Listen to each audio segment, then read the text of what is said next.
can hear me okay. Let me know in the comment section if you can hear me. We get ready to get started for our community talk here at Pasco Connect Magazine. I want to make sure that everything is going smoothly. So I do have another small intro to play. So I'll be playing that and then I'll be right back.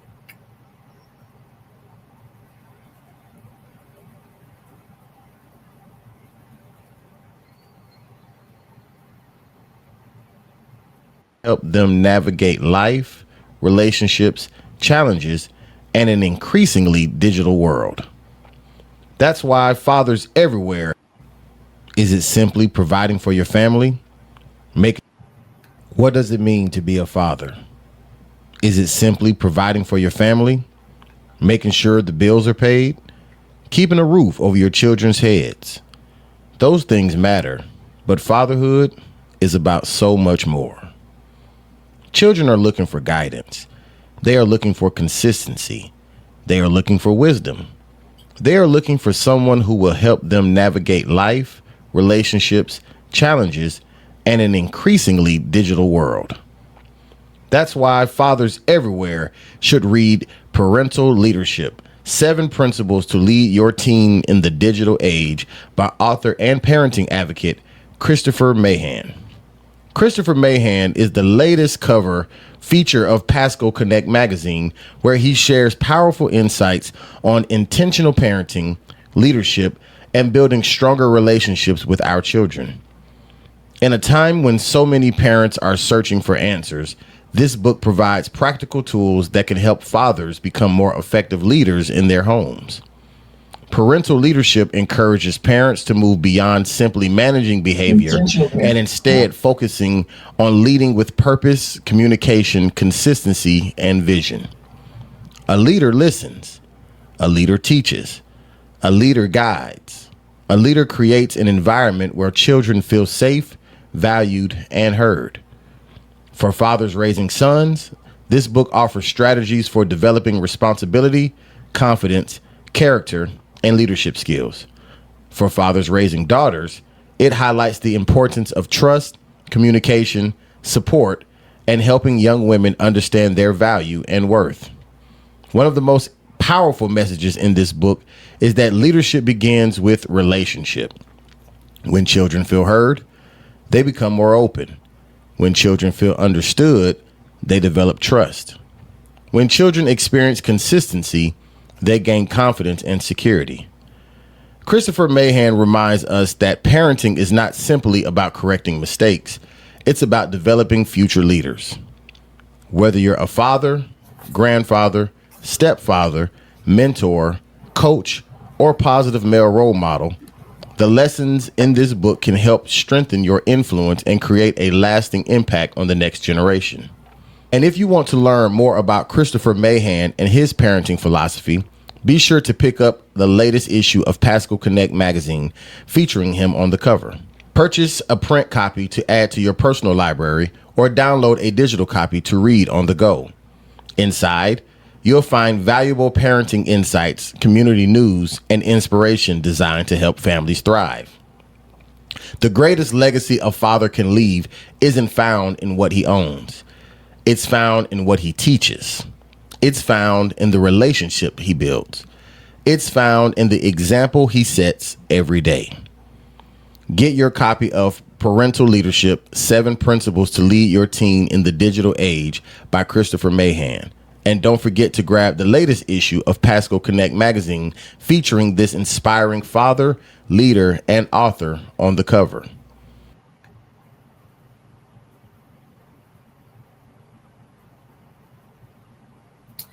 Okay, everybody. So we're back, and what you just watched is our latest cover person for Pasco Connect magazine, Chris Mahan. He's was the first guest on the very first show that we had since we've been back. And so he does have a book that's out. That issue was centered around the young people and the organizations and people that are catering to them in a variety of ways, whether it's offering them life skills or offering them after school services, scholarships, working with them during crisis, reading programs and different clubs. There's some articles in there from Lakuchi area. I haven't quite talked about quite yet, but tonight we are going to do a spotlight right from the pages of the magazine. So that's going to be coming up tonight. I'm going to be discussing, of course, where Pasco Connect has been. And so I'll be sharing, some of the different things that I've learned over this past week. Then I will be sharing some upcoming events and resources for the community. If you have an event that you would like for me to discuss, please reach out to me. I had a few people hop into my messenger. So I responded and I'm working on it, working on bringing these things together. And then I did have some people email me. So stay connected on Facebook because I'll be posting some spotlights of resources in the community for a variety of communities and populations and just different ones. So stay tuned for that. And then I'm going to be following up on our property taxes discussion under Pasco Connect Investigates. And so I think it was yesterday. Time is just crazy for me, but I think it was yesterday. I had a chat with Pasco County Tax Collector Mike Fasano, and he allowed me to record the conversation to get a better understanding of these property tax changes and the impact that it will have on Florida and Pasco County specifically. So I'm going to be playing a portion of the interview and some clips. So I'm excited about that conversation that's happening tonight. And the full interview is already up on our YouTube channel, Pasco Connect Magazine. Um, and uh, there are some clips that will be following. I think I only got one up so far. So, but the full interview is less than 30 minutes. It's about 27 minutes because we just got right to it. And we got into some things. So I'm excited to share that tonight. So I want to go ahead and kind of get into some things as far as where Pasco Connect has been. And I don't know if you remember, I think it was last week, I discussed the Pasco County Democratic Black Caucus, meet the authors, and myself and another author, published author, Michelle Maynor, was there as the authors, and we discussed our books. And she sent me a copy of hers. So I wanted to open this because this is a special announcement. She's going to be a guest on the show. I think we set it for next Thursday. And as well, that night we're going to debut her book. Or if you can see it, but I'll be talking about it soon. Christmas Carol by Michelle Maynor. And she really sat down and broke it down to me. She wrote a book on Christmas and Easter that's dedicated to kids to look for the deeper meaning of Christmas and Easter. And so my son Ronnie is going to read from the book next week, and she's going to go into more of her story during our Pasco Reads segment. Y'all, it's very important that we encourage our children to read. We're seeing the impacts. We're seeing the impacts. If we want them to read, we have to be readers. They have to see us reading. And so I will be having a segment where we,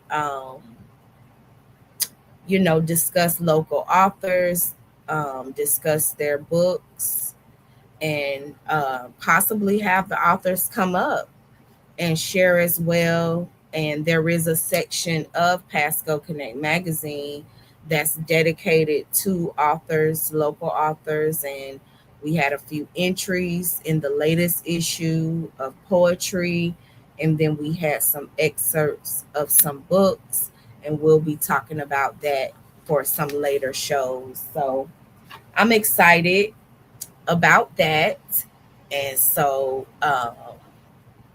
now another follow up that I wanted to do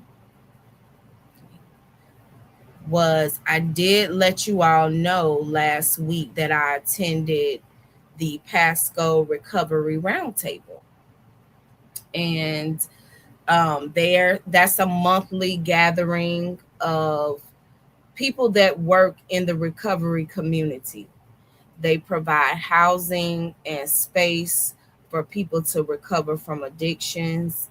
And when they're gathering monthly, they're looking for ways that they can each help each other, how they can help each other to bring better services to the people that they serve. And I spoke last week about how I left really very shocked at how they operate and the way that they maneuver in the community. I'm a part of a lot of groups within a lot of different communities, and I was sitting back and I'm like, wow, I've been a part of the deaf community. I've been a part of the Hispanic community where they've just welcomed me into their organizations and their events, the LGBTQ community, um, yeah, the HIV community, because that's a community I work within, and the recovery community. So, one thing I've learned is like, you don't come in just trying to tell people what's what. You come in, you listen, you learn, you see how things are moving, and you see where you can contribute. And so I'm excited because this month they host these meetings the last Monday of each month. So this next meeting is July 27th at 1 p.m. and I'll be a presenter. So I'm excited about that. I need to figure out how to do the applause. My son did show me. I forgot. But nevertheless, I'll be the presenter speaking on behalf of MACA and our new partnership with Harm Reduction Anonymous and the things that we're doing together to make an impact to the community. And as well, I've been thinking and I'm, plan to put more thought into it as time approaches of the ways that I can be of assistance to others. Um, that are within this roundtable because I did leave very impressed with how they go out of their way to meet each other's need to do whatever they need to do. And one thing I did find out was that they're not really getting a lot of funding in Pasco. So they're having no choice but to connect and collaborate with others in other counties. They don't have a choice but to get out there and,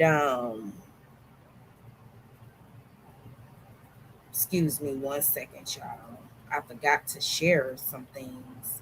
So I wanted to do that. But nevertheless, they don't have a choice but to get out within like Hillsborough County and other counties and kind of collaborate with others and um, to be able to continue on.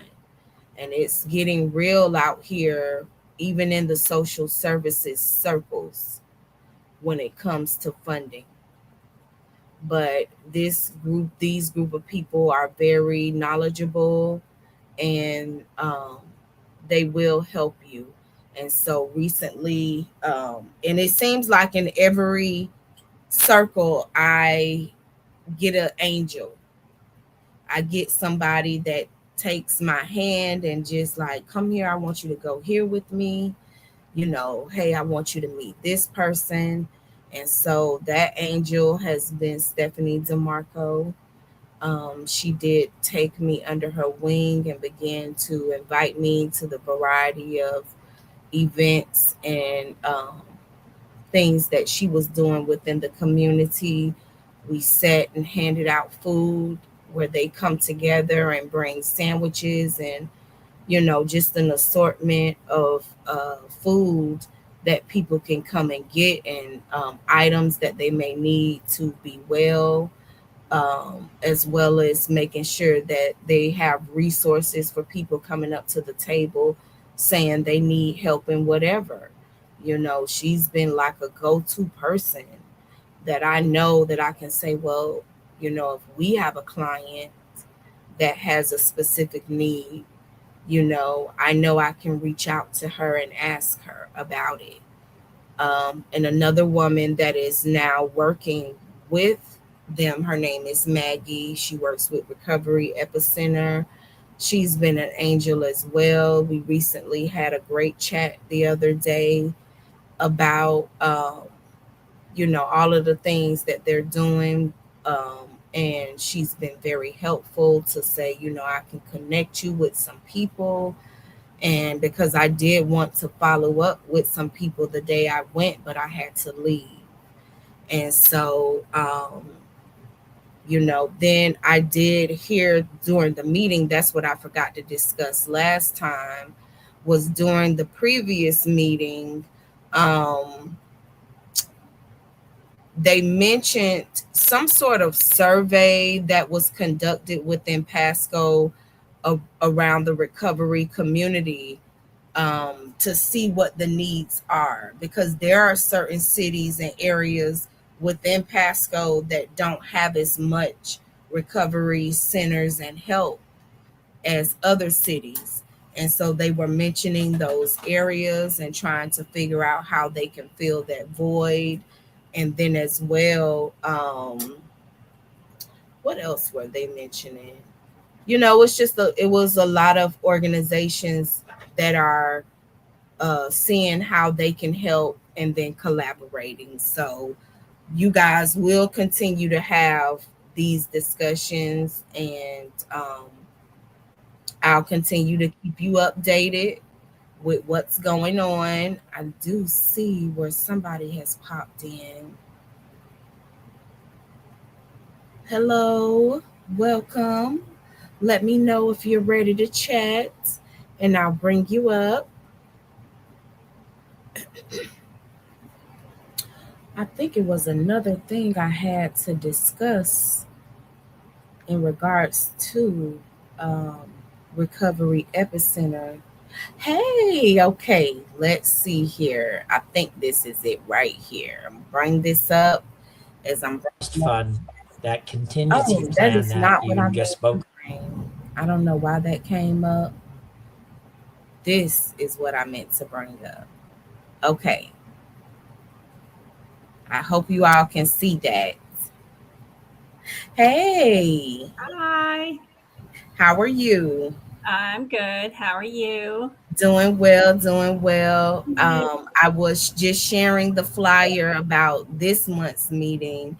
Did Okay. you want to talk about some of the things that may be discussed or what's coming up in that meeting? I did talk about me being a presenter, Maka.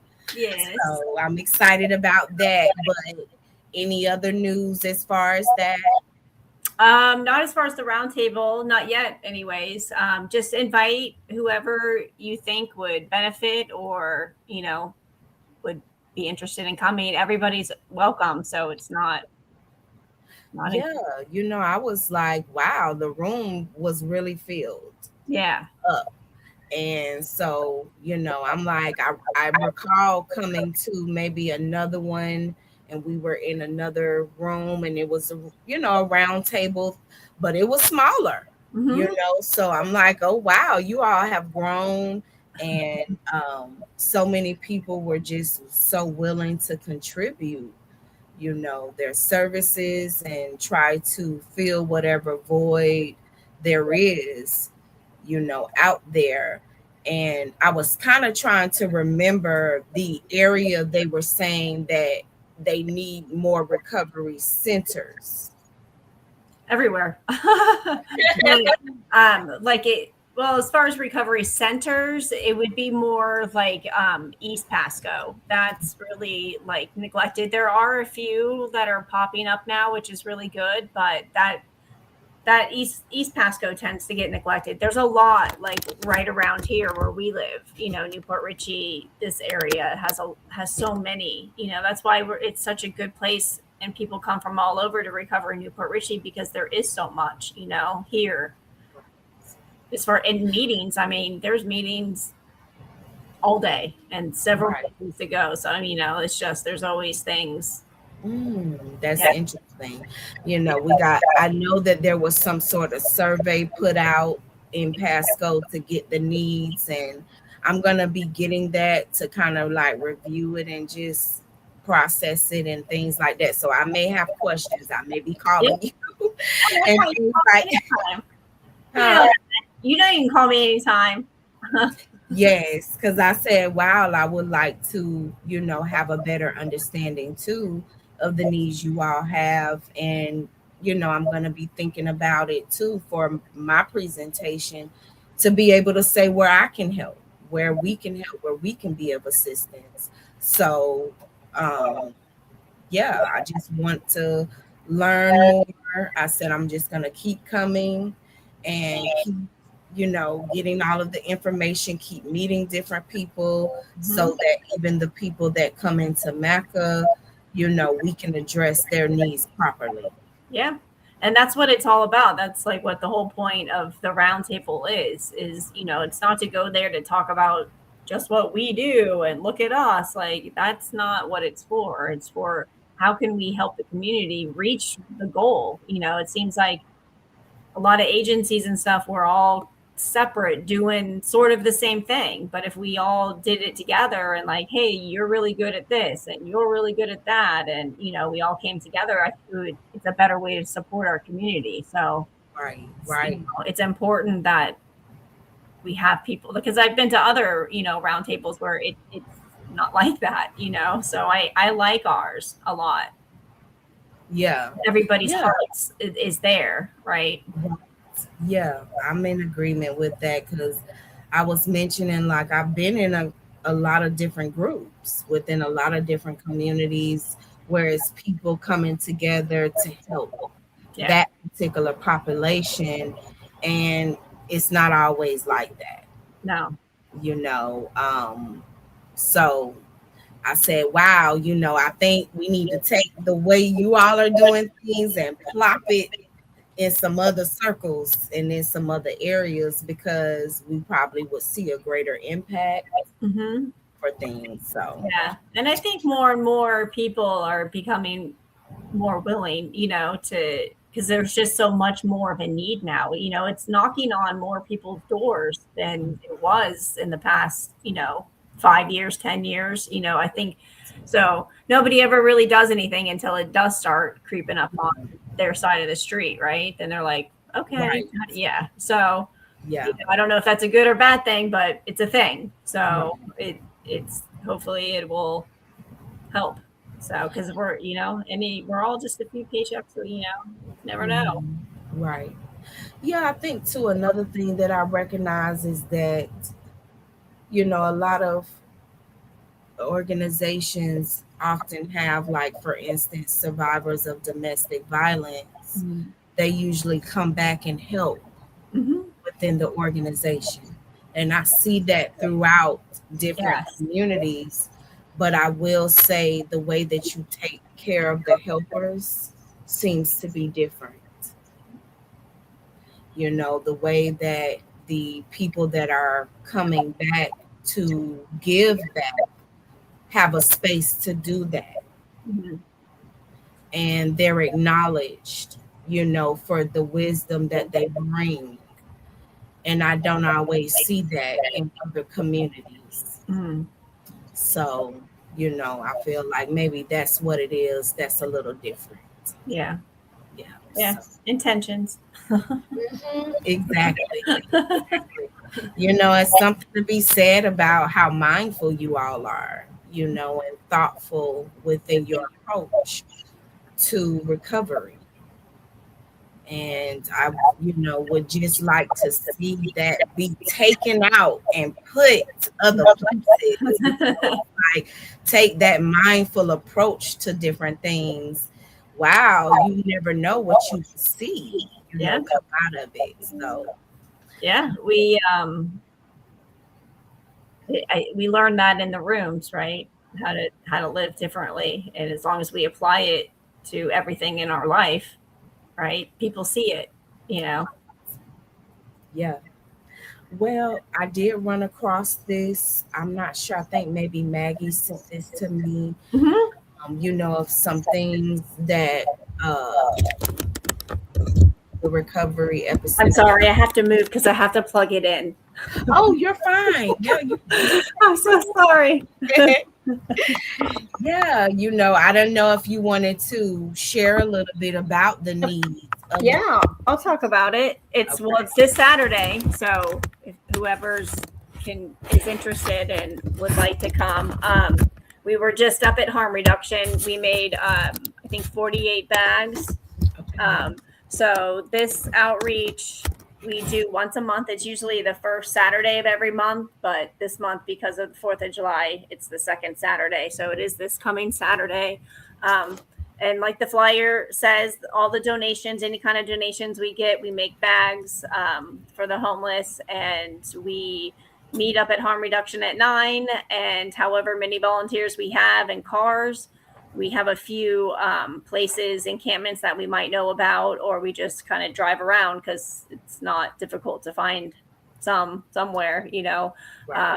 and we talk to them about Recovery Epicenter. We educate them and give them Narcan, different things like that, and whatever supplies we have. So we do that once a month.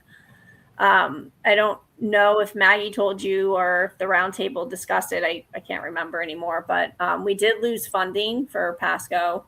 So we, starting July 1st, we are in Pinellas, only in Pinellas, but we are going to continue to do this. A couple of things like the roundtable we're still doing, and obviously this Saturday thing we're going to continue to do. It'll just be on a volunteer basis, right? But because the need is great, and nobody's doing that. Nobody's doing this, and Yeah. so if we are asking for anything, it would be for more help for that, because we are in Pinellas, so we don't get paid to be up here. Not that that matters at all, but like the more volunteers, the more help we can get to make the bags and like to get ready for it, I guess is what I'm trying to say. Would help relieve a lot of the stress for us to get prepared, since we aren't in Pasco anymore. Yeah, I've said, wow. She did mention that, Yeah. Yeah, we man. still have the Narcan, like all the cabinets at different locations. We have like 55 of them up here. So I have one volunteer that's doing some of them. So if anybody's interested in filling up Narcan for us, we have to find some volunteers to continue to do things like that, because we have to grow. I'm starting in Tarpon Springs, so I've had some meetings and things at the Shepherd Center, and they've introduced me to a few people. So I just kind of have to start doing what I did up here in Pasco there. And, to be honest with you, the need, I was really shocked. Actually, I've only been really in Tarpon for a week and a half now, and the need is pretty great there too. So as upset as I am to have to leave Pasco, I know that God puts me right where I'm supposed to be all the time, no matter what, right? So I can kick and scream, or I can just smile and go, right?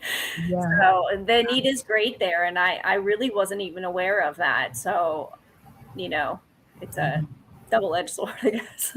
Right. I'm working on it. Right, right. But I see exactly what you mean, like you're saying, being right where you need to be sometimes and kicking and screaming sometimes going along the way. But, Yeah. I do know that you'll be a blessing wherever you're at. Yeah. I was And sharing. the need's great there. So it's okay. I'm getting over myself pretty quickly. Well, I did share earlier that in each community I kind of come into and learn about, I always get an angel. Mhm. Mhm. I get an angel that just takes my hand and become a guide. And they say, "Come, Candace, I want you to come here," or "This is happening, this is going on." And you've been that. Aw. You have been that. I'm like, Stephanie's been that person. Like, you literally I for love you. like a month straight. You remember we were just going back Yes. to back to back. I hate that I've been having these car issues, and once again it's down, but I just said, I have to do what I have to do and keep moving forward until things change or whatever. But I'm very appreciative of that. Yeah. You Well, know? thank you. I love you. Yeah. So thank you for this. Yeah. This is the call to action. The Recovery Epicenter does a lot for the community, and they're no longer being funded here in Pasco County, but they're still out here wanting to be a help to the community. And here's the things that you can do if you're saying, I can't spend as much time and I have to work and things like that. Well, you can donate some bottled water, some Mhm. sports drinks, non-perishable snacks, canned foods, protein bars. It's a variety of things. If you would like this flyer, I can send it to you. It'll be posted on the page by tomorrow. And so, if you need more information, I'm pretty sure that I can get you in touch with Stephanie. Mhm. She can answer everything, all your questions. If you want to volunteer, I'll definitely get you in touch with her. So you can email pascoconnect@gmail, or Stephanie, do you have a contact for them that, You can give them my email. okay. Yeah, they can email me or Maggie. Either one for donations is fine. Okay. All right. So if you reach out, I'll definitely give you Stephanie's email, and I'll be dropping that in the chat later tonight, tomorrow latest. Cool. So, but thank you, Stephanie. I Yeah. appreciate you coming Thank on. you. You Sorry I was know, a little late. oh, it's all good. As soon as you pop on, we'll chat. And it was right on time. Yeah. Yeah, it was right on time. So no worries. Thank you again. And Yes. you always have an open invitation. Thank you. All righty. Bye. Bye. Okay, you guys. So I love to always get the Recovery Epicenter update. I'll be keeping you all updated. We'll continue to talk about it, over the next couple of weeks as I prepare to present at their next roundtable. That's Monday, July 27th at 1 p.m. And so if you would like more information, you can email me, pascoconnect@gmail.com. I'll send you information. I'll get you connected with the right people. You just met Stephanie DeMarco. She works with Recovery Epicenter, and she's a valuable resource in the community, um, you know, for whatever you need. Yep, a wealth of knowledge. So, um, yeah. So I'm excited about that. I think let me double check and see where we're at with some things. I'm excited and I appreciate your time. And for those that may catch this on YouTube, once I put it on out there, thanks for watching. We'll be here every Thursday. Um, we started in June, so now we're continuing into July. We've been going back and forth between YouTube and Facebook, but we'll be out here on one of these streets every Thursday sharing community events. Oh man, now my battery about to die for this laptop. So I think I'm gonna go ahead and play the spotlight for the magazine. So every week, what I'm gonna start doing is right from the pages of the magazine, I'll be presenting an article. And so I did have a guest voice, one of the young people in the community, um, during the last couple of months as the magazine was coming together and I was writing about the young people. I was, of course, spending time with them, meeting them, and learning more about their needs and things like that. And I was connected with the African American Club of Pasco County. I'm a member, been a member since 2017. And so I was able to go in and spend some time with them, teaching them my Level Up course. It is level up your communication skills. And so I gave them communication skills that they can utilize in their life to recognize opportunities and to be able to speak up and use your voice to take advantage of those opportunities. And I met some really smart and intelligent and gifted, talented young people. And so I presented an opportunity to them to do some voiceovers for me, and they did it. They accepted the challenge. And so I'll be playing those, every week. I'll be presenting that. So I got a couple of them, and I'm excited to share it. So check it out. That place for so many families. What started as a vision? Have you ever been part of something that just feels like home? For more than 30 years, the African American Club of Pasco County has been that place for so many families. What started as a vision by founder Eugene Scott has grown into something powerful, a space where young people are supported, encouraged, and inspired to be their best.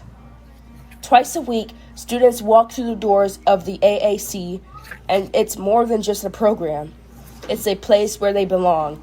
Here, they can explore their creativity through music, dance, podcasting, and fun activities that help build confidence and self-expression. But what really makes this place special is the love. Thanks to caring community sponsors, students don't just learn, they're also treated to warm, home-cooked meals. We're talking spaghetti and salad, baked chicken with rice and green beans, and even desserts like cake, cookies, and cupcakes. It's more than food, it's family. Behind the scenes, dedicated leaders like Shanita Williams, Linda Herring, and Dolores Howard work hard to keep everything running. They mentor students, organize activities, and make sure every young person feels seen and supported. And as students grow, so do their opportunities. One of the biggest highlights is the AAC Scholarship Program. Graduating students can apply for financial support to help with college, covering things like tuition, books, and supplies. But it's more than just money. It's a reminder that their hard work truly matters. The AAC also brings the community together through monthly meetings held on the first Saturday of each month. These meetings are open to everyone and give people a chance to share ideas, plan events, and support the mission.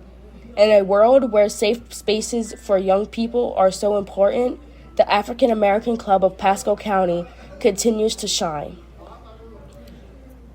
It's not just shaping futures, it's building a legacy, because the AAC isn't just an organization, it's a family, a foundation, and a force for good. And it proves one simple thing: when a community comes together, amazing things can happen.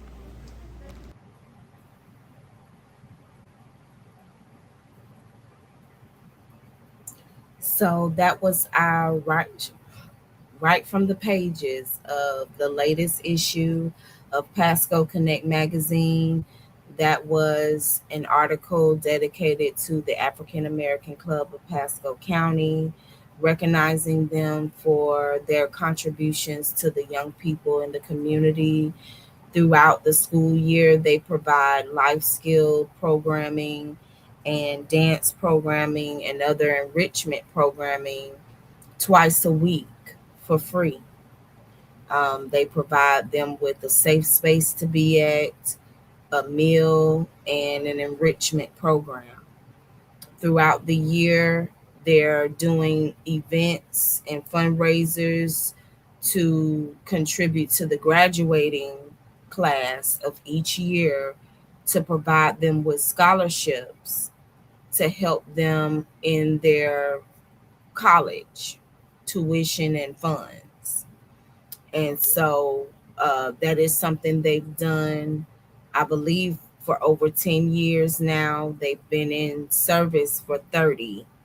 And within the time that they've offered the scholarship, they've given out over $100,000. And so I've been a member since 2017. My children, my oldest two sons, went through the program and they benefited greatly.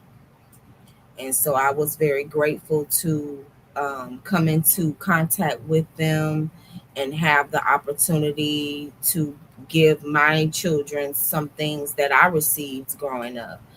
I had, organizations and churches and other programs that I was able to go to and benefit from.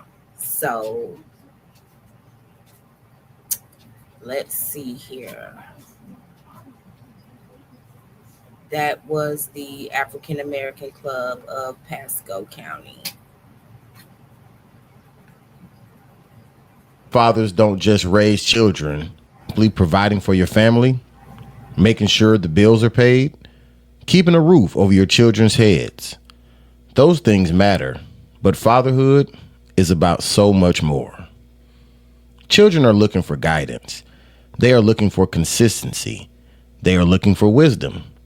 They are looking for someone who will help. Okay, I'm back. I had to do that real quick because my dog bust in the door. And I'm like, I don't know if he's going to come in here and lay down or, want some pets or something. So he laid down. So I'm like, okay, you can stay in here.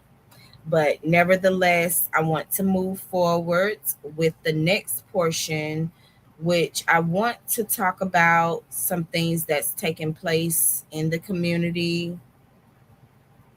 Uh, we I want to do a community spotlight on youth and family advocates. This week's community spotlight recognizes an organization that has spent more than 5 decades changing lives right here in our community. Congratulations to Youth and Family Advocates, Inc., better known as YFA, on their exciting expansion into Broward County through a new partnership with ChildNet. Through this collaboration, YFA will provide adoption services that help connect children with safe, loving, and permanent families. Their work will include home visits, permanency planning, family recruitment, post adoption support, and much more. Here in Pasco County, many of us know YFA for its commitment to children, youth, and families through prevention programs, behavioral health services, youth crisis shelters, supportive housing, and community outreach. If you haven't already, be sure to check out the latest issue of Pasco Connect magazine, where we recently interviewed YFA and highlighted their incredible work they continue to do throughout our community. We congratulate the entire YFA team on this well deserved milestone and look forward to seeing the positive impact they'll continue making across Florida. So, yeah, congratulations, YFA.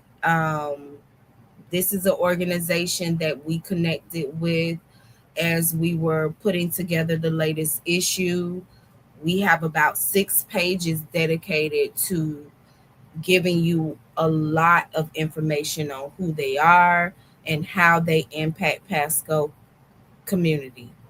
And I had no idea, you know, the need that they're fulfilling. So let me break that down a little bit to you. They work with families in crisis with their young people, and what that can look like is sometimes parents have teens that they can't handle. They don't know what to do with. They're running away, they're not listening. They don't want to be respectful. And parents are at their wits' end and feeling like they got to call the police and criminalize their child to get help. Well, YFA, Youth and Family Advocates, has filled a space in between that. They have a rap house that I toured that is a facility that you can drop your child off to make sure they're not running the streets, you know, and that presents even more issues. So this is a space where now your child doesn't have to be criminalized. They can go here and get involved with them, and they provide these sort of prevention services to prevent your child from being out in the street. See how they can come in and help if you're needing services. They're trying to do that. And when I toured the rap house, I was like, wow, you guys literally have everything. You're literally trying to address every single thing that these young people may need.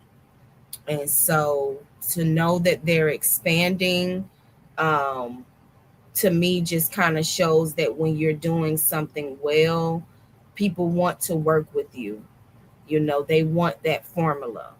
And so now we get an update from them that they've expanded to Broward County and connecting with ChildNet to offer these services better to the community. So, I'm excited about that for them. Congratulations to them. We may have an update before the end of the month where their community communications relations person may come in and speak with us again. She's been on the show before. I think she was on our very first show. And so we'll have a chat coming up, me and her privately, to discuss some things that will come out and share with you all. So I'm excited about that, and also, the things that uh, we have in the community that a lot of people sometimes don't want to talk about, you know, that these services are needed. These things are needed. So, yeah. So never forget that you can email pascoconnect@gmail.com, and we'll share your events. We'll discuss them here. So, real quick, I want to share this news in regards to a Woman's World Beauty Supply. They're now open Mondays, 9 a.m. to 7, starting July 13th. They're there out on Congress. This is a beauty supply store that, drum roll please, you can go pick up a free copy of Pasco Connect magazine. So if you like more information on a Woman's World Beauty or how you can go and pick up your free copy, you can email me at pascoconnect@gmail.com. And now they're open Mondays, 9 a.m. to 7 p.m. And so you can go in there. Their address is 7817 Congress Street, Newport Richey, Florida 34653. If you would like more information about their hours of operation, you can call the business 727-261-6099. So that's a Woman's World Beauty. They're now open on Mondays. Yep, they're now open on Mondays. So check that out. So, y'all know I'm still learning these things. So please give me some grace as I'm navigating this StreamYard. I want to revisit, something we discussed a previous show, um, Mothers of Minors. Miss Andrea, she was in the chat last week and I met her, it may have been a week or two since I ran across her on social media, and I want to discuss, an event they have coming up. They're another community talk spotlight called Wrapped in Love. This week's Community Spotlight shines on an organization that continues to make a tremendous difference for families throughout Pasco County. Mothers of Minors Community Outreach. Fresh off of the success of their 12th annual Showers of Love community baby shower, where they served 70 mothers, welcomed dozens of families, partnered with community vendors, and provided meals and essential resources, they're already preparing for their next signature event. On Saturday, December 19th, they'll host Wrapped in Love, a community Christmas, and they're inviting our entire community to be a part of making Christmas brighter for local children and families. So, right now, they're currently looking for sponsors, vendors, community partners, and new unwrapped toys for infants through teenagers. So that's Wrapped in Love. Um, this, what I have on the screen now, another thing that they do is a community baby shower. And they do that throughout Pasco County and in other counties. So I pulled this the other day. I believe Andrea did send it to me, showing me their impact and the things they've done this year.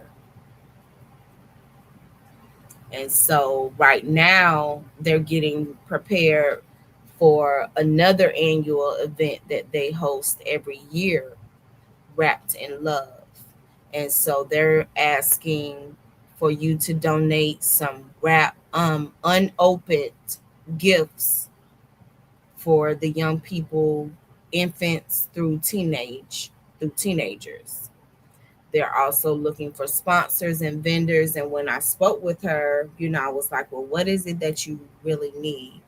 And so she's really looking for somebody to partner with her that can provide a space for the event. And so if you're somebody out there that can provide that, please let me know. So, one second, you guys. My son needs me. 1 second.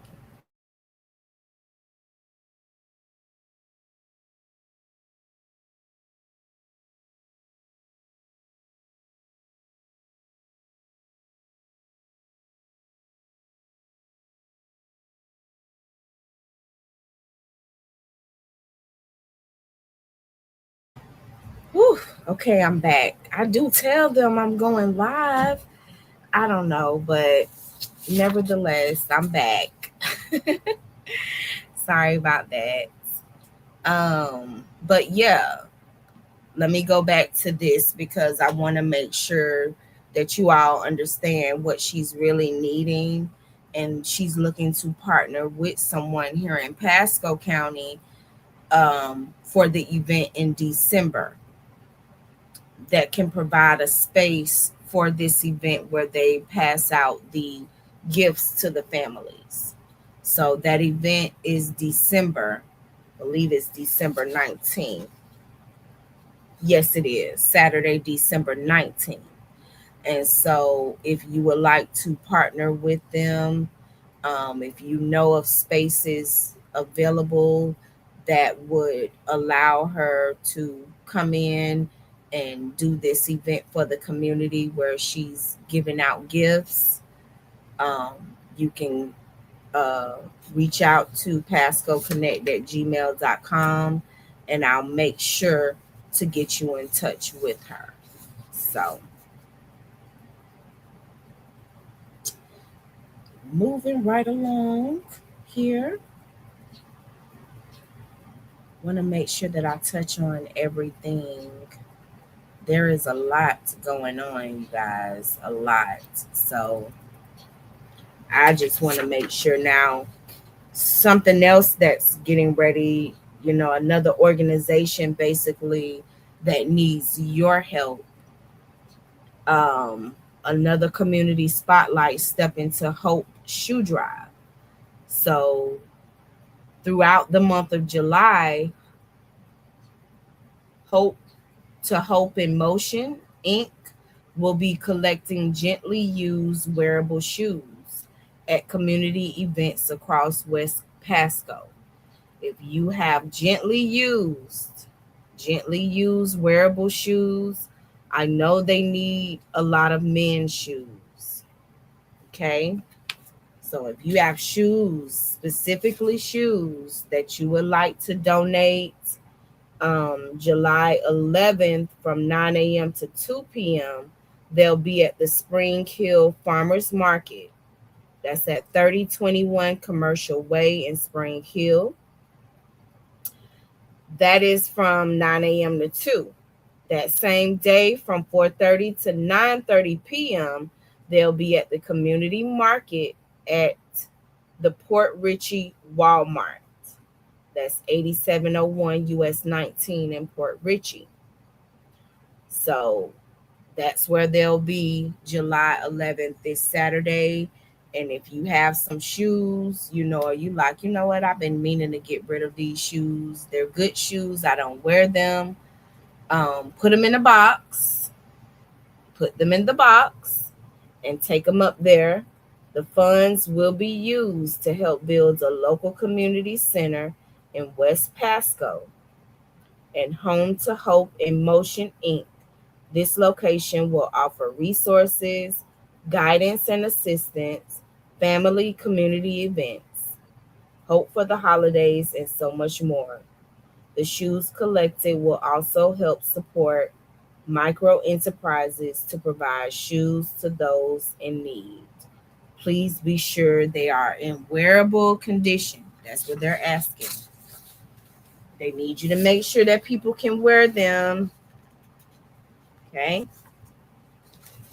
All right. So we coming into our first hour.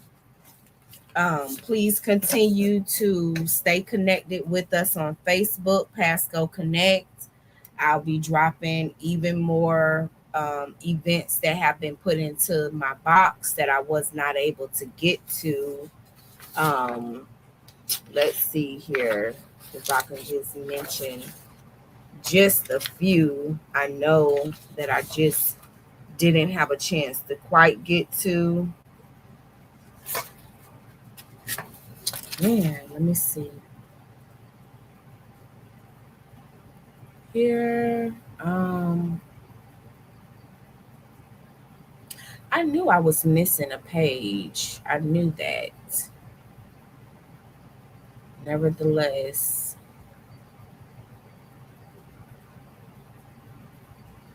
okay, Austin Zelly, he came into my inbox. We may hear from him at a later date, and I'll have more information about Awkward Anonymous and Train to Be a Hero. So these are some events that may be, out of the box a little bit, but we're going to talk about them. Awkward Anonymous and Train to Be a Hero. I know you have no idea what that is, but stay tuned. You're going to learn. Okay. And if you, like I said, if you have events and things like that you want to share with the community, you want to find your tribe. If it's not for you, it's not for you. And that's okay. But he was asking me like, well, hey, what kind of events? I'm like, it could be events. Doesn't, it's okay. Events. It's all good. Don't worry. So we'll be learning more about that uh, in the upcoming weeks. So stay tuned for that. Now, I wasn't able to get out and do as much as I would have liked to this week. However, I still was able to do some things virtually. So I kind of want to talk about that a little bit. Let's see here. I guess everything that I had did not download. This always happens.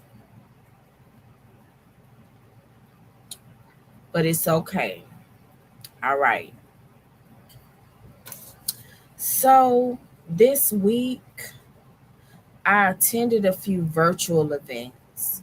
The Pasco County Board of County Commissioners, they met tonight too as well, but they met on July 7th. And shout out to Faith in Florida, Marlo Jones. He inboxed me the link to join in. And I'll be posting on our blog, pascoconnect.blogspot.com, later this week, an update. But I ended up messaging him back and was like, look, I can't even listen to this because the volume is so low. The volume was entirely too low. You can't hear the people that's coming up on the podium. You can't hear the board, the county commissioners. It's like, what's going on? Turn the volume up. So if you know somebody on the county commissioners that work within them, please tell them to turn the volume up. They have a YouTube channel. I have the link to their capital budget workshop that took place on July 7th. If you would like the link, I'll forward it to you. I'm still going back and listening. I got through a good portion of it. I had to put my earpiece in and turn it up on the max just to kind of be able to hear. And nothing can be playing in my house, like no other music, no other anything, because the volume is so low. So stay tuned for that. I'll have more of an update possibly next week. And before that, I'll have a blog post out, kind of giving a summary of what was discussed. Now, as we get into the main topic for tonight, another virtual event, because just because you can't get out and do certain things don't mean you can't stay informed. Now, we've been discussing these property taxes changes that's taking place, and I'm wanting the answers just like others are. Even people that don't own a home can be impacted by these property taxes changes. And I spoke with our tax collector, Pasco County, Mike Fasano, yesterday. We met virtually. He allowed me to record the conversation. It's about 27 minutes. The video is posted on our YouTube and Facebook page. And he really answered a lot of my questions. So I'm going to play a portion of that interview tonight. And I'm also going to talk about this Florida Policy Institute.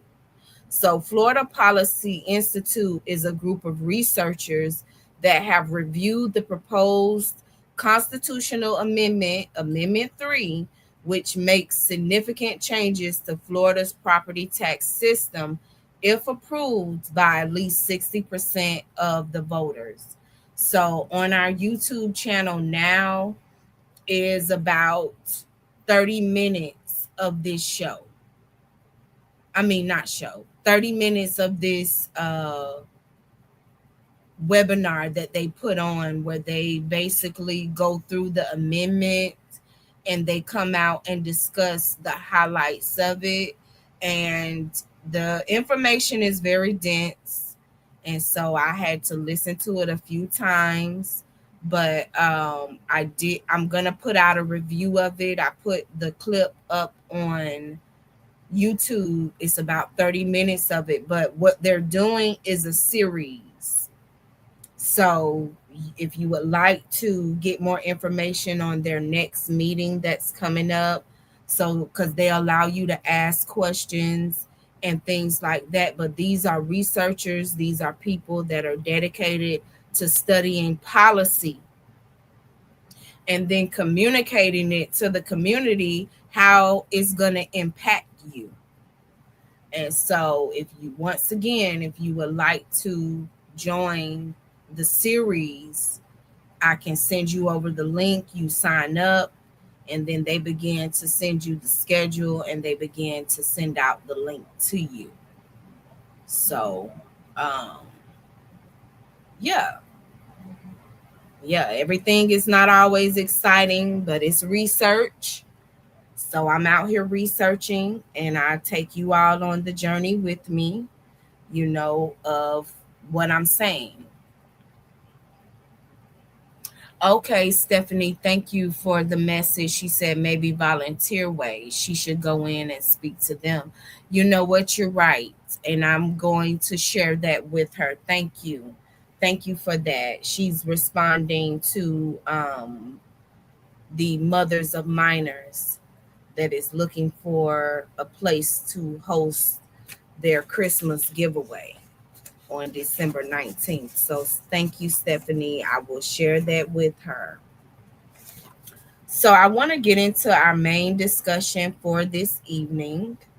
As I was just mentioning, um, I had the opportunity to chat with the Pasco County tax collector, Mike Fasano, and that interview is up on our YouTube channel. It is about 27 minutes.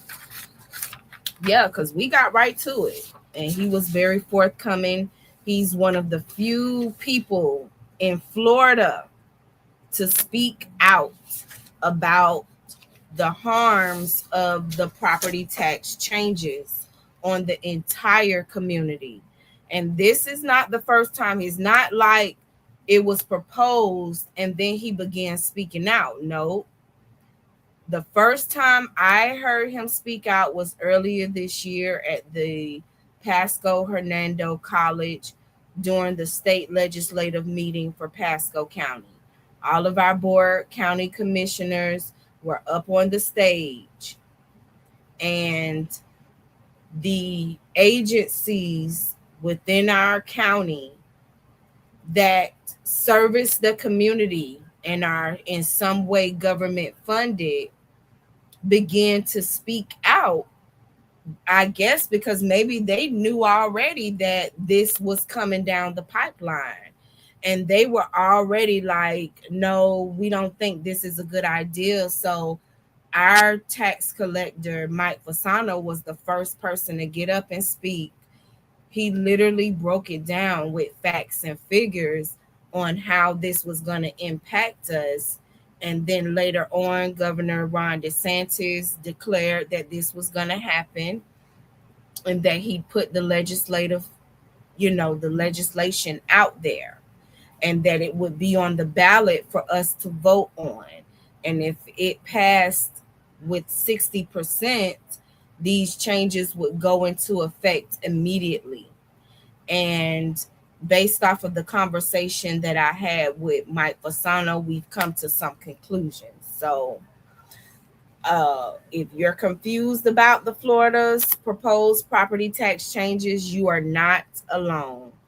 In this in-depth interview, we sit down with Pasco County Tax Collector Mike Fasano to discuss Governor Ron DeSantis' proposed property tax relief plan and what it could mean for homeowners, local governments, and essential community services. During the conversation, Mike Fasano addresses common misconceptions and explains the potential impacts of the proposal, including what property taxes the increased homestead exemption would and would not cover, The difference between ad valorem and non ad valorem assessments, how counties and local governments could be affected if property tax revenues decline, why shifting taxes could increase mileage rates or create challenges for local budgets and outstanding bonds, concerns about the removal of the proposed trust fund, contingency, and what that could mean for counties. And real quick, what they were basically trying to say at first was that there would be this trust fund that whatever money the local governments needed to continue servicing the community, that money would come from that trust fund. Well, the legislators said, no, that can't even go into the proposal. So that was something I learned. He spilled some tea that I didn't even know that was not even included anymore. So there is no contingency plan. There is no funding that will fill the gap from the property tax decrease. So I do want to play a little bit of the interview. Give me 1 second.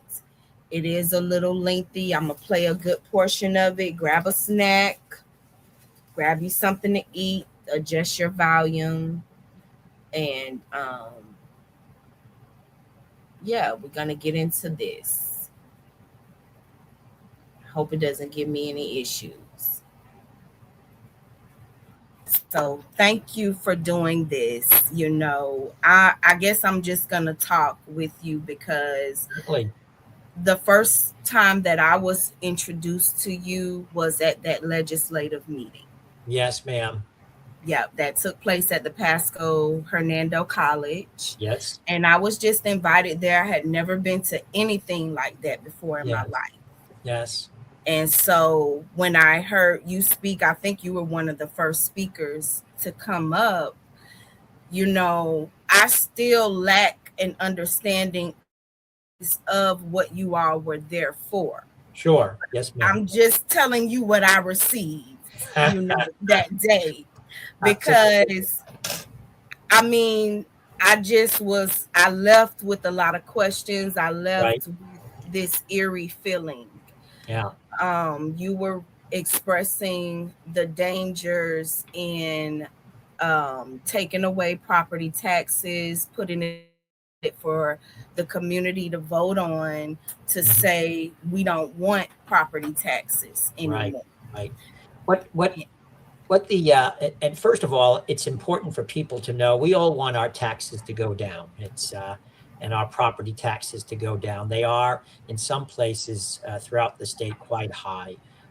So my concern, first of all, is that the legislature has proposed a constitutional amendment that will be voted on in November by the people of Florida. And if it's passed, implemented immediately, whereas I believe if you're going to increase the homestead exemption, right? The exemption is $50,000, which is very nice. No other states have these homestead exemptions that I'm aware of. This would increase it to $250,000 in less than 2 years. This would have a huge impact, a fiscal impact on the cities, on the counties, on constitutional officers like the sheriff's department, law enforcement, fire rescue, Pasco tax collector office, the clerk of the court, the property appraiser, the supervisor election. It would have a huge impact on our budgets where we would not be able to provide the services that we have been providing. My hope that they would have passed something in Tallahassee that would have gone maybe an increase of exemption, homestead exemption over the next 5 or 10 years, but not implemented in less than 2 years. For instance, Pasco County alone will see a revenue shortfall if this gets passed of almost $300 million. Hillsborough County, almost $500 million in less revenue.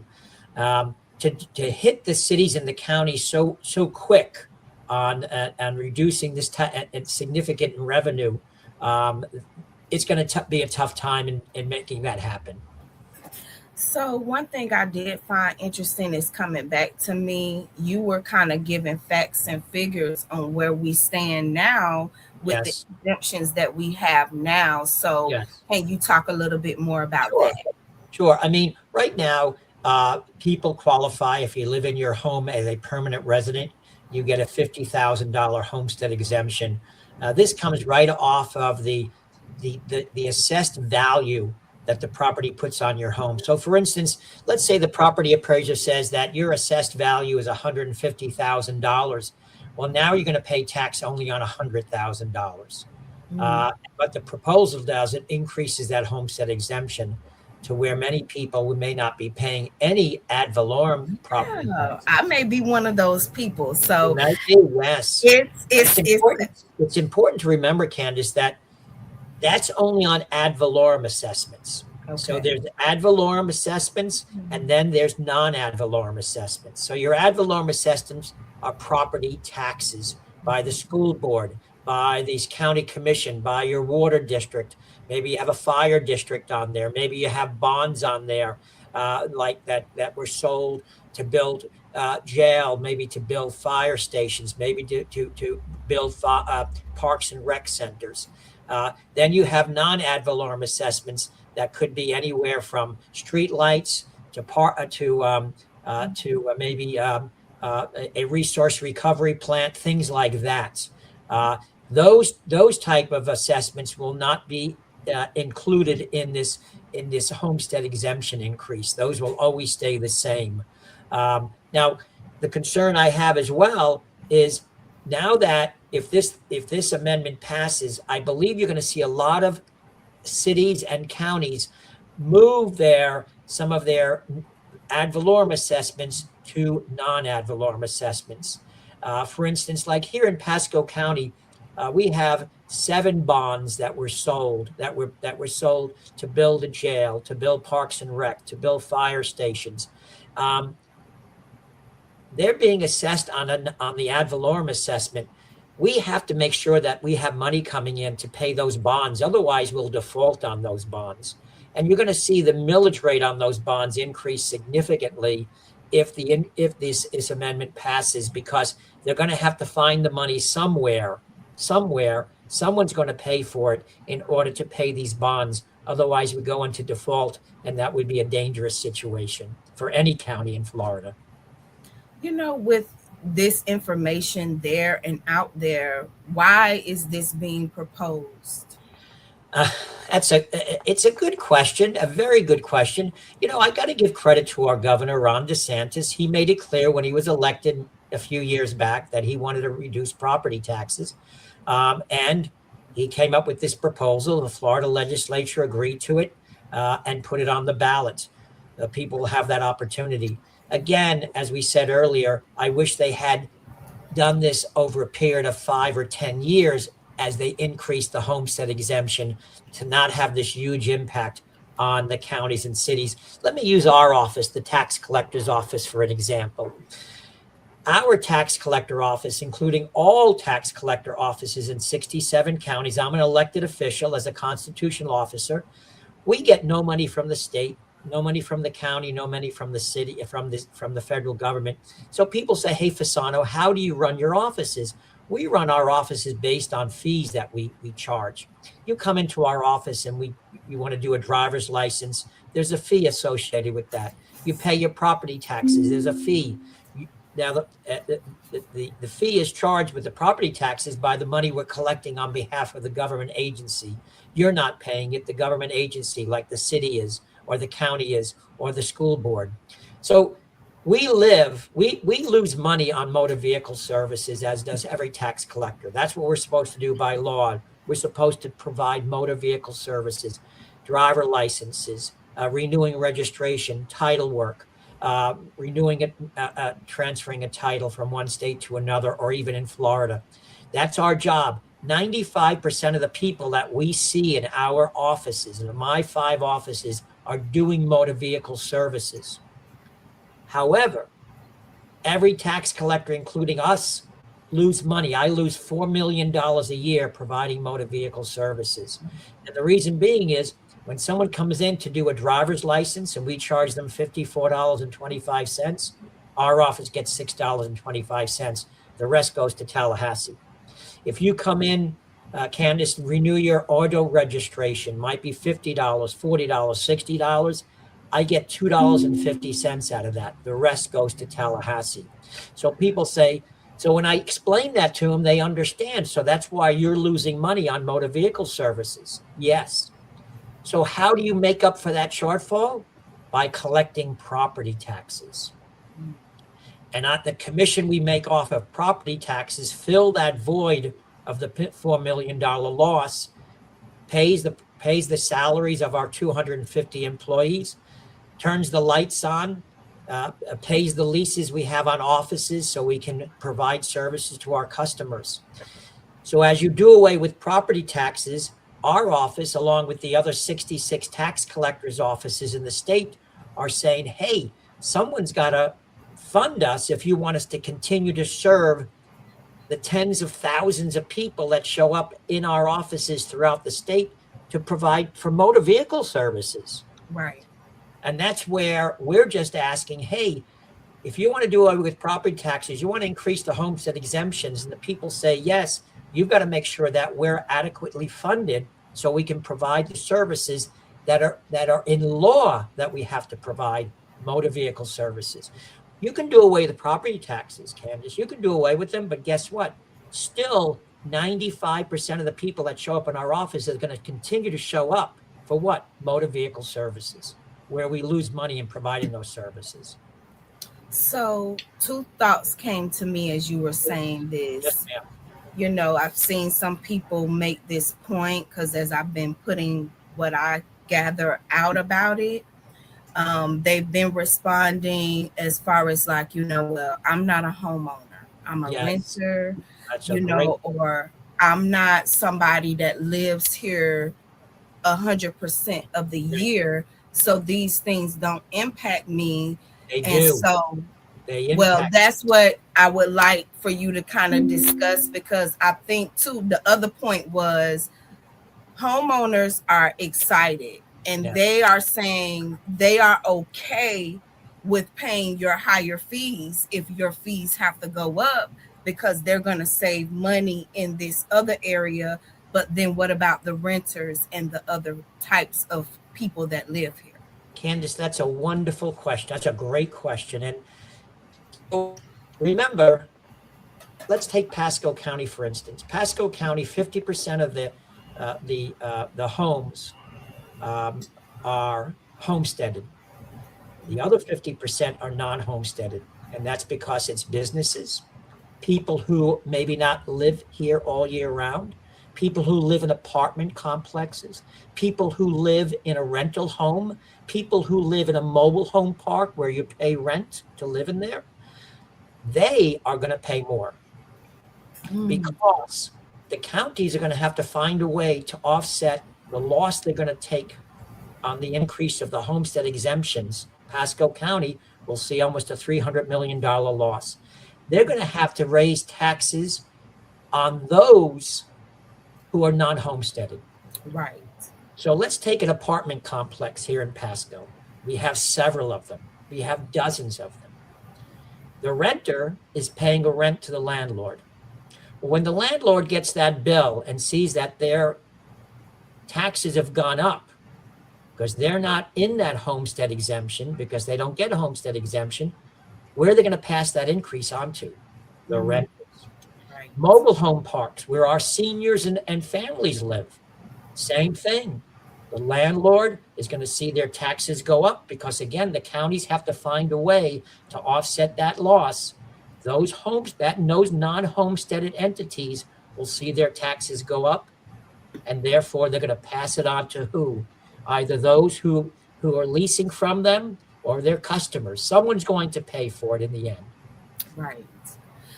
Man, this has just been like the topic of discussion, you know, for the past couple of weeks. And I think another thing that still is left as a question in my mind is, why is this being done?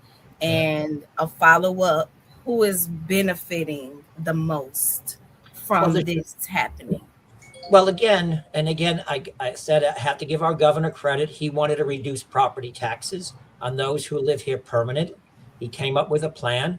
I wish it was a different type of plan, a plan that extended out further as far as increasing homestead exemption, but it's not. So there's no question.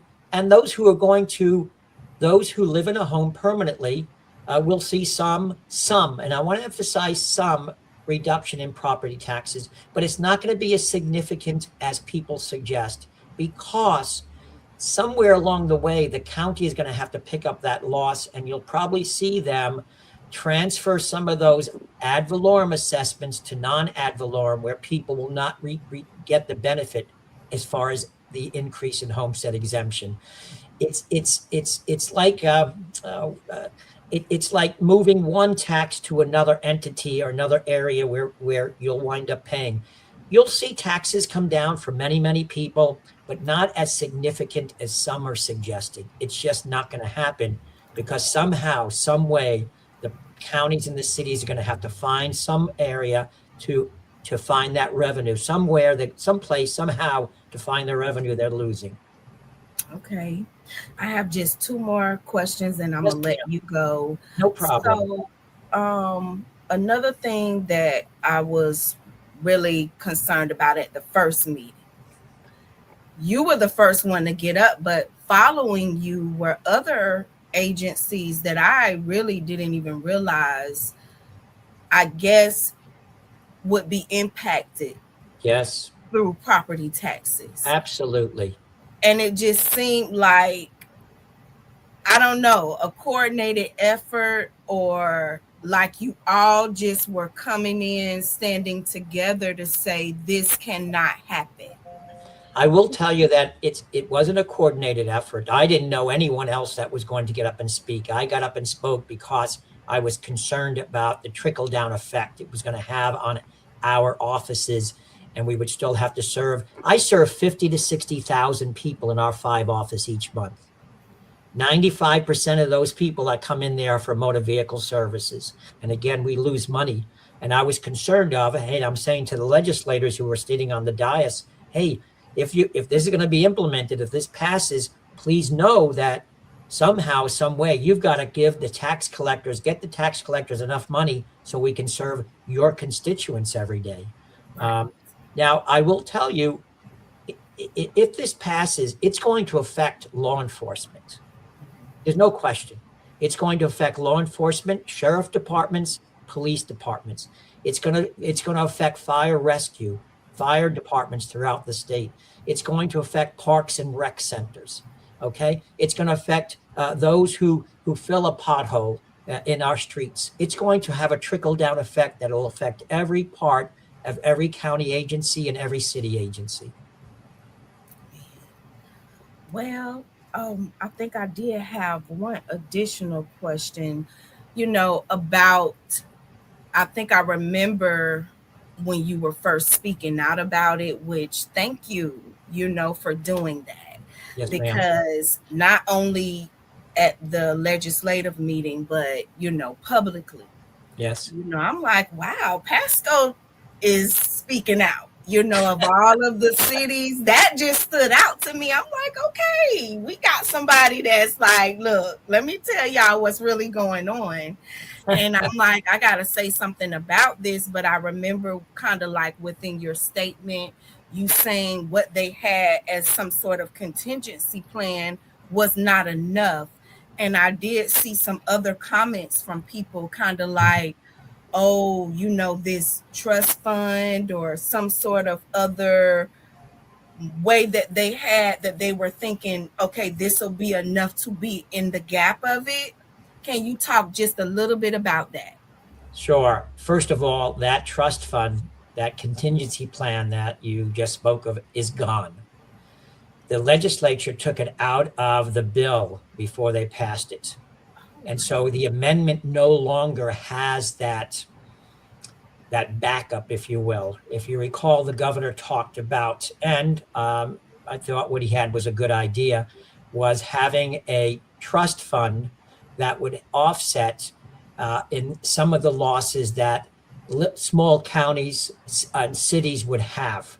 That's all gone. There's going to be no money backing up or helping these cities or counties that will have these shortfalls. So, Y'all, I hope you all can still hear me. Please let me know if you can. I just wanted to pause it there.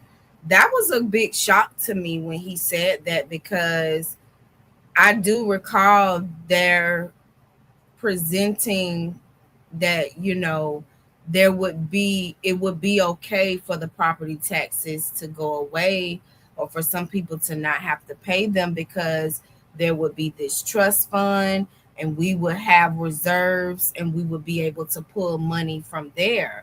So when he said like, oh, that's gone, that's no, I'm like, are you kidding me? So he's gonna go on to say, a little bit more about why that happened. And I'm going to go ahead and just let the interview play out, and I'll come back at the end of it. But he does go on to say, why that happened. And then we kind of get into, the homeowners insurance, which I'm like, we gonna have to talk about that separately. That's a separate investigation. Florida homeowners insurance, we got to deal with it. So I'm gonna let the rest of this play out. But to know that they're eliminating the taxes, knowing that the county relies on these services, they're not getting enough money to already do what they need to do, that is kind of worrisome. And so and I would qualify for the exemption. I would benefit greatly. So when I learned that too, I'm like, oh, well, look, oh, maybe I shouldn't be saying nothing.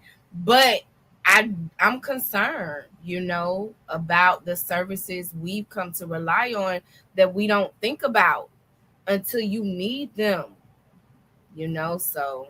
that no longer can be discussed because it was taken out of the bill, and that's what the legislature decided.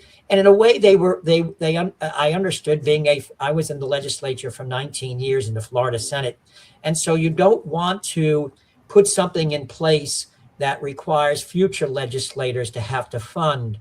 And this amendment, if it had that language in there, never talked about how much money was going to be put into this trust fund.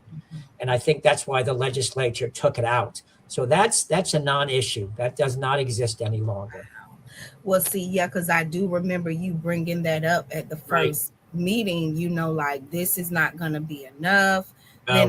Then others began to speak out about it as well. Like, I don't foresee this working out.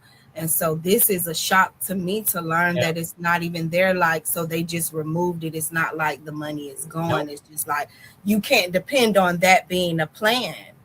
That's correct. You cannot. It's no longer there. So the counties and cities who were probably, it was a good sales pitch by Tallahassee saying, hey, we're going to put this trust fund in there. They're going to put, monies in there to offset some of the losses the counties and cities would have. They would have to apply for the dollars, but that no longer exists. So these counties and cities, especially the small counties who are hurting already, they would not be able to they're not able to go to anywhere, any place, the legislature, any other government entity, and ask for help because there's nothing out there, nothing, zero.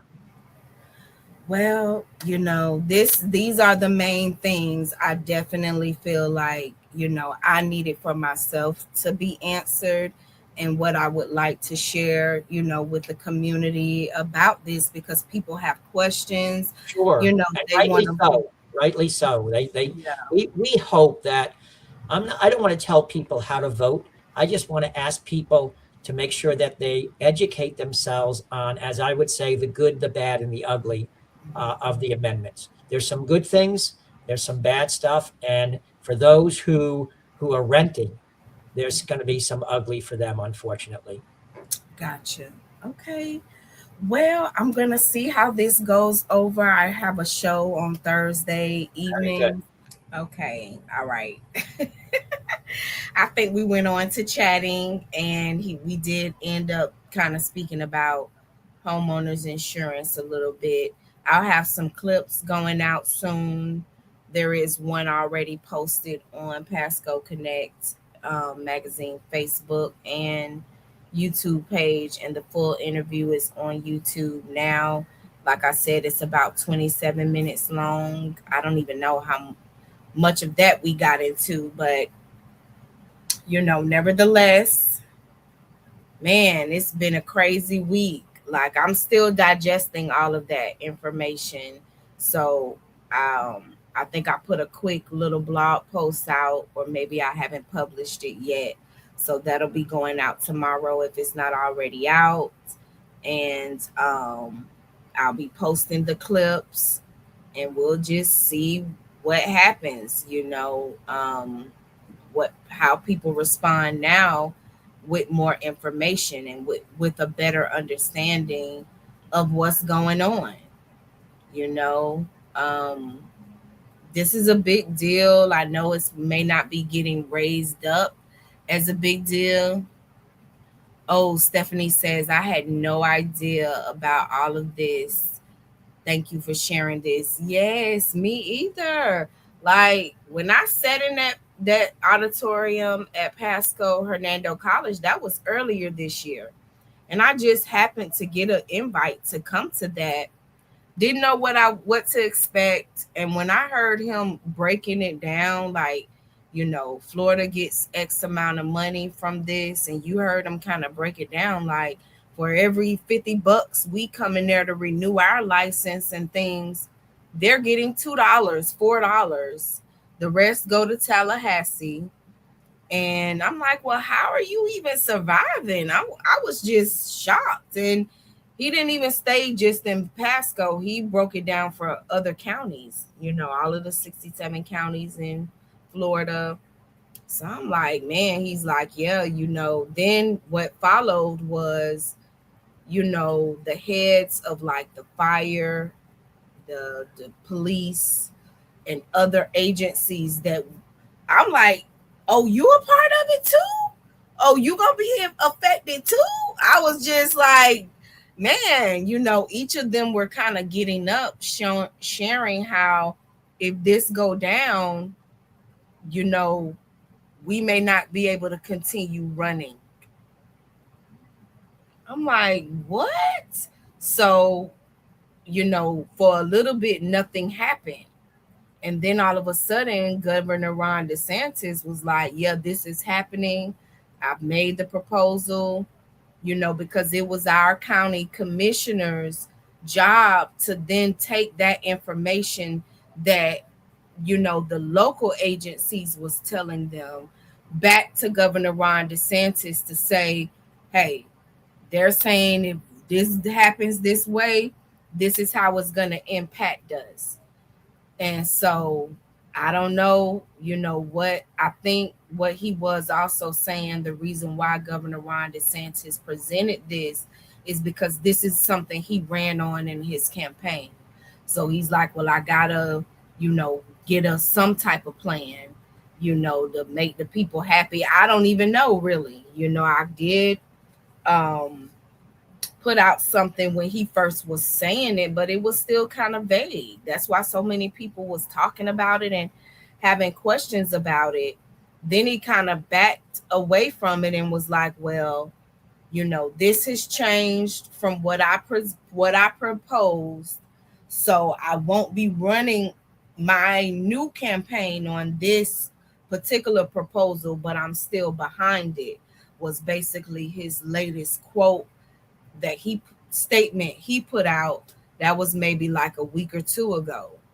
And so since then, since he kind of backed away from it, people were beginning to question it again. And you can see, in different chats and in different groups where it's really divided. Some people feel like, hey, this is going to benefit me. I'm a homeowner, because them taking it from 50,000 to 250,000, that covers people's entire mortgage. That covers the entire thing. They will not have any property taxes. A lot of the houses, I don't know about over in Dade and, Wesley Chapel, but Port Richey, some places in Newport Richey, some places in Hudson, you can definitely find a home for under 250,000. And so that would make it where some are not even paying any type of property taxes at all. So, that would be me. I would be one of those ones that would not have to pay. So I was for a second like maybe I should, but at the same time, I'm learning how everything works together, how the community works together. And I have had to rely on the fire rescue service for myself. I've had to rely on them for an emergency for my son in the past who has autism. And both times they took great care of us. And I would like to continue to have those services available in the way that they were, because there was enough people that came out to see to our needs and to make sure we were transported safely to the hospital to get care. Um, so I don't want to forget about that and forget about the other services that I don't even think about. It's just running so smoothly that I don't even think about it. So, yeah, we'll see how this plays out. It will for sure be on the ballot, though. That's for sure. It's going to be on the ballot. So it's up to the people now on how we're going to vote on this. You know, what will we do? How will we vote for the property tax? They need 60% of votes for it to pass, and it will go into effect immediately. Last week's show, I played, well, I didn't play them, but I read some of the comments from some of my previous posts in some Facebook groups that was really getting a lot of comments, and people were really going back and forth. And they was just, when they get in that comment section, they don't have any coof. They don't have any, they not holding back. They just letting you know, we don't like it. Some people were just like, you know, hey, I don't want property taxes. This is going to benefit me. I'm going to be able to do some vacations. I may be able to save some money. That's real for people. That's real. So I feel you on that. Um, but Mike Fasano did go into saying we really need to tackle this homeowners insurance, but they don't want to address that. There's no proposal for that. No proposal for the home insurance, homeowners insurance. And I have to come into agreement with, we got to look at that because it's a mess here in Florida. And what he did go on to share was how the past hurricanes we've had here in Pasco, people are still recovering from that. People are still devastated from that. Their life has never been the same because of that, because they didn't even have homeowners insurance at the time. So I do want to encourage you all to check out the full interview on YouTube, because it was interesting. It was. So shout out to our tax collector, Mike Fasano. He was one of the few in the state to call this out, to say this isn't right. Or not that it was not right, but we got to take a look at this. So, shout out to him. I really appreciate that, because it made me question it and look into it for myself. So, and as I've been looking into it, whatever answers that I get, I come out here and I share it with you all. And I've just decided that I'm going to begin to share what I do behind the scenes out here.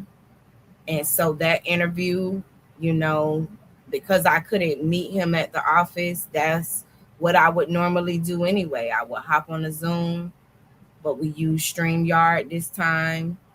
and he was really, kind and um, made himself available. I had reached out to him a few days before that. He hit me back up on Sunday and was like, call my office. Here's my direct line, and we'll set up a time. We set that time up, and he showed up. And he showed up with answers, and I appreciate that because I've reached out to other officials, commissioners. I don't always get a response. I've been able to interview the mayors, the current mayors for Port Richey, New Port Richey. They've always, agreed to sit down with me, interview with me, other people in the community. So shout out to them. Shout out to Mike Fasano, our tax collector. He's very open. You can always hit him up on Facebook. That's where I found him. Went right in his messenger. Hey, can we chat? So that's what's up. Yeah. So this has been a good show. Tonight I got a lot more coming up next week. Um, oh, you know what? No. I got one more thing. Oh my goodness, I have one more thing to share with you all. Hold on, because honestly, you guys, we getting ready to take off. We got a lot coming up.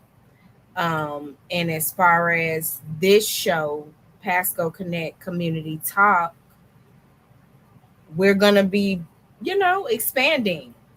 Right. I'm in Port Richey, so of course a lot of the events that we get, they're gonna be Port Richey, Newport Richey, Hudson. I work out in Hudson. But we're expanding. We've already expanded in the magazine to the Lakuchi area. We covered a lot of stories out there, so check it out.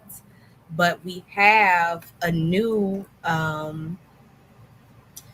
I guess segment that will be coming to the show called East Central Pasco Correspondence with Valerie Anderson Stallworth.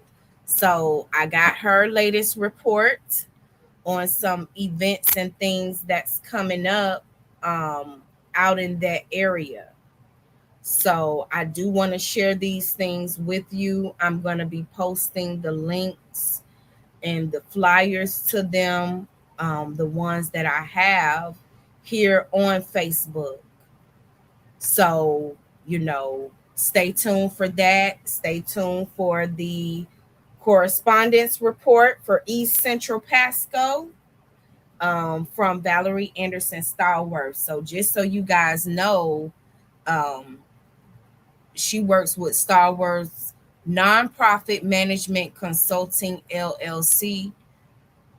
You guys, she's been in the business for over 40 years, working with some of these agencies that's out here in Pasco that's providing a lot of services that you benefit from. Just to list a few: Premier Community Healthcare, the Board of Directors, she's the Vice Chair, Area Agency on Aging in Pinellas and Pasco Counties, Advisory Council, and she was a past chairperson, the African American Club of Pasco County, which is where we work together at. She serves on the board of directors as the assistant treasurer. The U.S. Congressional, she's a U.S. Congressional Award winner for 2023 for Pasco County's Queen Chasco Court, and that was in 2023. In 2022, she received the Community Council of West Pasco for Pasco County Humanitarian of the Year. And the list goes on. You know, she's working under the campaign of Stephanie Vasquez, working with AM Vets, um, Working Women of Tampa Bay, Youth of Human Rights, Wise Women Project. I mean, it just, the list goes on and on. And she's a wife, a mother, grandmother of 5, um, born a military brat and moved all around the world. and has been settled here in Pasco for about 20 years. So she's very connected, and I'm very excited to be working with her. And for her to give a good report on things that are going on in other areas. And so basically, she was sharing with me, there will be, let's see here, coffee with the candidates on July 11th. That's going to be at the Starkey Park Pavilion, 10500 Wilderness Park Boulevard. I'll have that flyer posted by tomorrow. Um, if you need information on the Wesley Chapel Black Chamber of Commerce, I can connect you there. Wesley Chapel in Black, Crate at the Grove, Babe Cafe and Lounge, Premier Community Health, Community Growth and Expansion. They have an annual community impact breakfast that's coming up August 26th. So if you want information on how you can get a seat there, I'll connect you with Miss Starworth and get you the information. As a matter of fact, she's already sent me the link for how you can sign up. Kidpreneur fairs, so like entrepreneur but Kidpreneur fair. Pasco, this is something that's done often in Pasco. So if you would like for your child, you feel like they're a little entrepreneur, they have a business in them, I'll get you connected with that. The libraries have young authors events. We can get you connected with that. And so stay tuned, you guys. Stay tuned for that report that's going to be coming in. So let's see here. Was there anything else? I think that was it. I know I mentioned about Austin, Zelly, and the Awkward Anonymous. We'll have more information about that next week. We're going to be having a Pasco Reed segment next week with guest published author Michelle Maynor, and my son will be reading from her children's book. So I'm excited about that. And if you're an author out there, please reach out, pascoconnect@gmail.com, and we will get you set up to join in on being a part of Pasco Reads. I want to encourage and do as much as we can to read, as adults, and encouraging the young people to read, our children and our grandchildren. I think Michelle Maynor's book, she's going to come on next week, is a good book that you can get for your grandchild or your niece, your nephew, your child, some stocking stuffers for them for Christmas, and put it in their Easter basket for Easter. Okay. So shout out to Recovery Epicenter, Stephanie DeMarco, for coming in today, sharing. They'll be out Saturday, July 11th. So they'll be at Harm Reduction Anonymous, 11840 US Highway 19 North Port Richey. So shout out to Joe with Harm Reduction Anonymous. He usually comes on and give a report. He did text me to let me know he will be unavailable to come on due to a situation going on there. And so I'm sending him some good vibes. I'll be saying a little prayer, because in certain service work and social service work that people are out there doing, man, they coming up against a lot. And I often, see people burn out. I see them get hurt one way or the other, and so I do want to send an encouraging word to all of the people that's working out in service, whatever service work that you're in, working with the young people, working with people in recovery, homeless, HIV and other medical services, cancer, All of those people that are out here providing service work, please service yourself.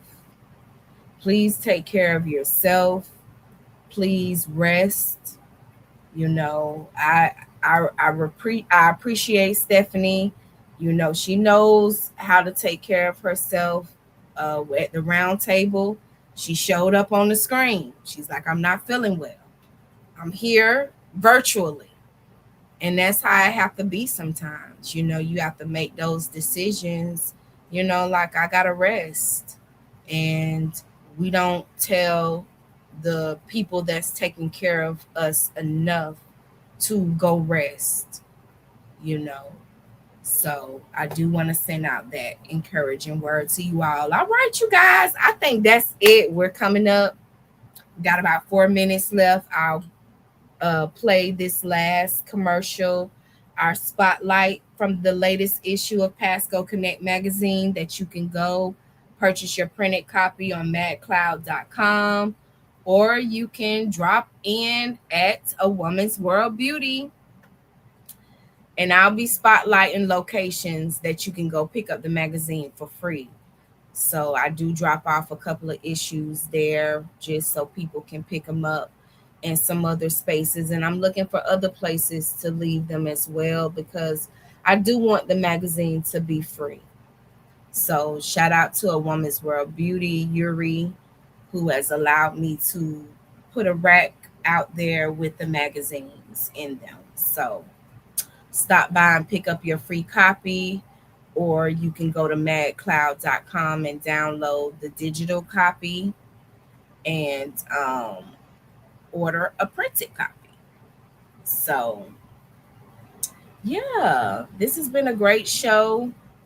Man, it go by so fast. So we'll be back next week, same time, trying to make sure I got everything that I wanted to discuss. Think I did. Shout out to Mothers of Minors. And I'll be reaching out to you, Andrea. She was in the chat, so I don't know if you heard that Stephanie was saying you may want to contact the Volunteer Way about a venue, and I'll reach out to you later and we'll discuss that. So, yeah, man, this has been an exciting show. Now, Pasco Connect falls under the umbrella of Queen Connect Publishing, my publishing company. I have about 2 other magazines. I'm also a ghostwriter. I have books as well. And ways that you can support this magazine: you can purchase the latest issue. There are other issues out there. You can subscribe. Subscriptions are $2 a month. If you want the link to it, just email me, hit me up in the inbox, and I'll send that to you. I do have writers. I met with a writer today. We're working on the next 2 issues, and I'm excited about it. But I pay people. I pay people. I pay you. I pay people.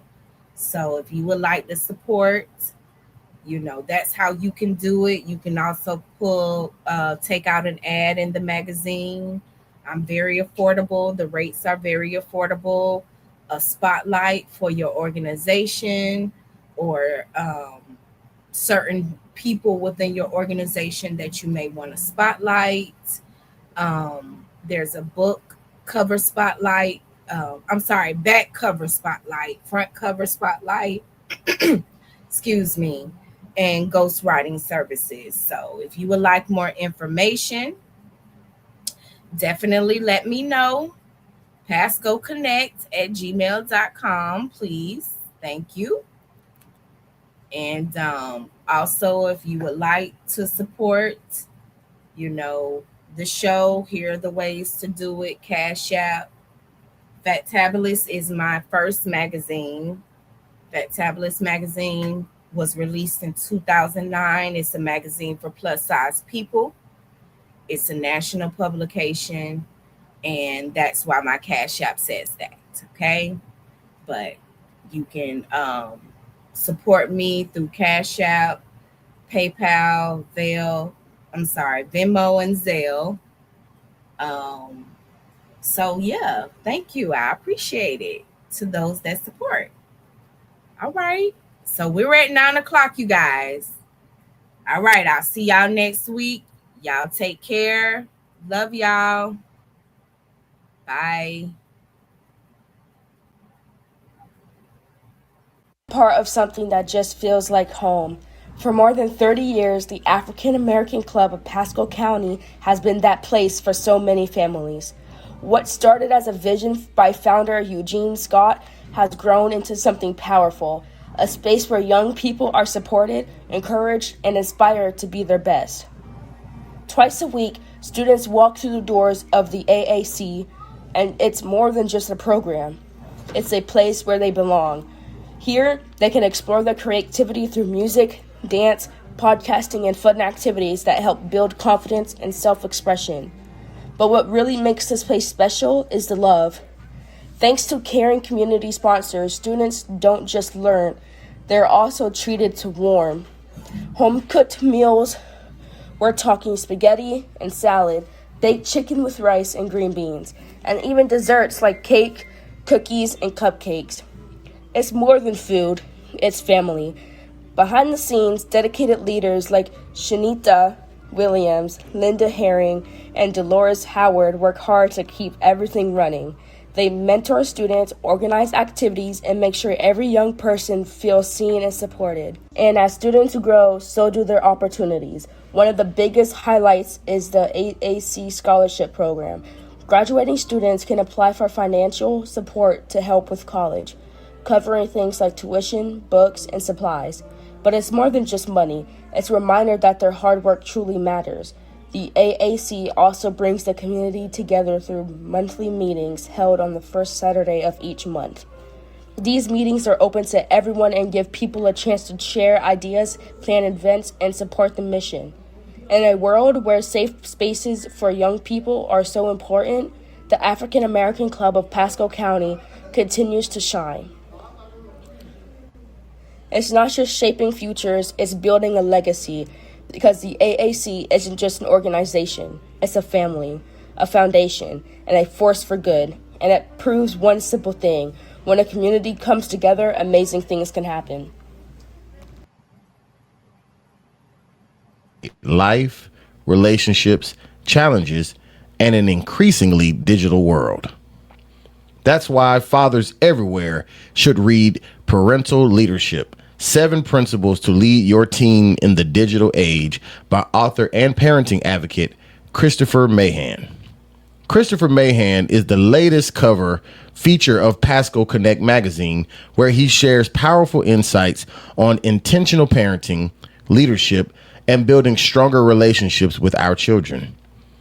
In a time when so many parents are searching for answers, this book provides practical tools that can help fathers become more effective leaders in their homes. Parental Leadership encourages parents to move beyond simply managing behavior and instead focusing on leading with purpose, communication, consistency, and vision. A leader listens. A leader teaches. A leader guides. A leader creates an environment where children feel safe, valued, and heard. For fathers raising sons, this book offers strategies for developing responsibility, confidence, character, and leadership skills. For fathers raising daughters, it highlights the importance of trust, communication, support, and helping young women understand their value and worth. One of the most powerful messages in this book is that leadership begins with relationship. When children feel heard, they become more open. When children feel understood, they develop trust. When children experience consistency, they gain confidence and security. Christopher Mahan reminds us that parenting is not simply about correcting mistakes. It's about developing future leaders. Whether you're a father, grandfather, stepfather, mentor, coach, or positive male role model, the lessons in this book can help strengthen your influence and create a lasting impact on the next generation. And if you want to learn more about Christopher Mahan and his parenting philosophy, be sure to pick up the latest issue of Pasco Connect magazine featuring him on the cover. Purchase a print copy to add to your personal library, or download a digital copy to read on the go. Inside, you'll find valuable parenting insights, community news, and inspiration designed to help families thrive. The greatest legacy a father can leave isn't found in what he owns. It's found in what he teaches. It's found in the relationship he builds. It's found in the example he sets every day. Get your copy of Parental Leadership: 7 Principles to Lead Your Teen in the Digital Age by Christopher Mahan. And don't forget to grab the latest issue of Pasco Connect magazine featuring this inspiring father, leader, and author on the cover. Because fathers don't just raise children, they help shape the future.